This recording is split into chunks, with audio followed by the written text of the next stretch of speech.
My chosen topic for this short film is cults. The word cult was originally used not to describe a group of religionists, but for the act of worship or religious ceremony. Kamil Ali, in his book Profound Versa Tales, says, "Many cults are created by the uncontrollable egos of religious zealots. A contemporary view may consider people who belong or join cults as crazy or deluded. But I think that more often or not, they are people who are disenfranchised from society, the weak, the lonely, the homeless, or some just looking for something to give meaning to life and the future." That said, some famous people have joined cults. People who have what is considered everything, fame, fortune, and good looks, still turn to cults to find answers to questions or as alternatives to what is considered normal religion. It is true to say, almost without exception, modern-day religious cults have become tools for evil people to do evil things to others, to take their money and possessions, and in some cases, their minds. Give up your mind first of all. Mind must be offered on the altar. That's page 10 of the Moonies Teacher's Manual. People like the Rev. Sun Myung Moon, whose cult became known as the Moonies, claimed he received a vision when he was 16, calling on him to complete Christ's mission of having perfect children. Moon saw himself as the Messiah, claiming that members of his religion, for religion read cult, would only achieve salvation through total obedience to him. Hundreds of people joined Moon's cults to gain salvation.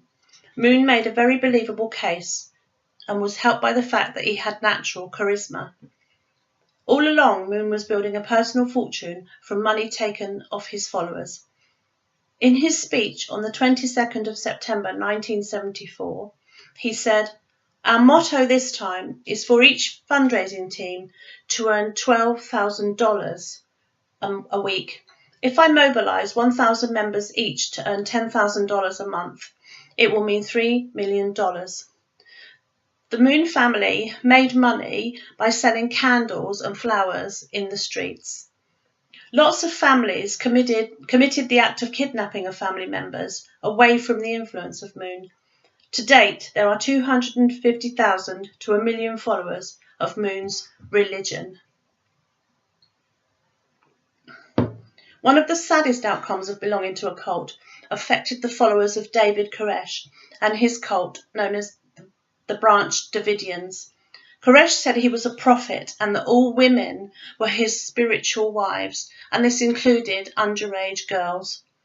Part of his prophecy was that he should have 24 children, and that these 24 children was to serve as the ruling elders in the millennium after the return of Christ. Authorities became concerned because of reports of child abuse and the fact that they had built up a stash of weapons. On the 28th of February 1993, federal agencies stormed the Mount Carmel Center, and 4 agents and 6 Branch Davidians were killed. After a siege of 51 days, they took the building by force, and the building caught fire. 76 Branch Davidians, including Koresh, did not survive the fire. 17 of these victims were children, aged under 17. These examples are just 2 of many thousands of cults, some more innocuous than others.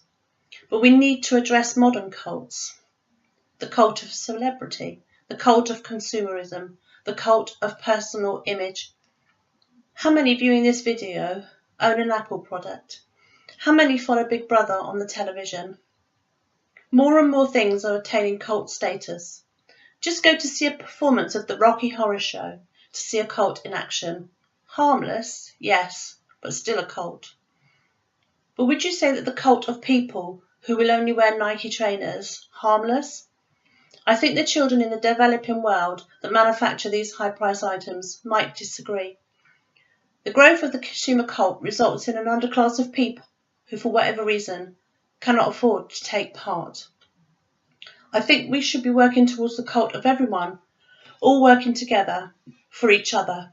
To quote Margaret Smith, in her book Ritual Abuse.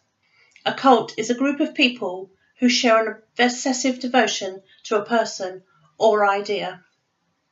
A great man once wrote, "Imagine there's no heaven. It's easy if you try. No hell below us, above us only sky. Imagine all the people living for today. Imagine there's no countries. It isn't hard to do. Nothing to kill or die for, and no religion too."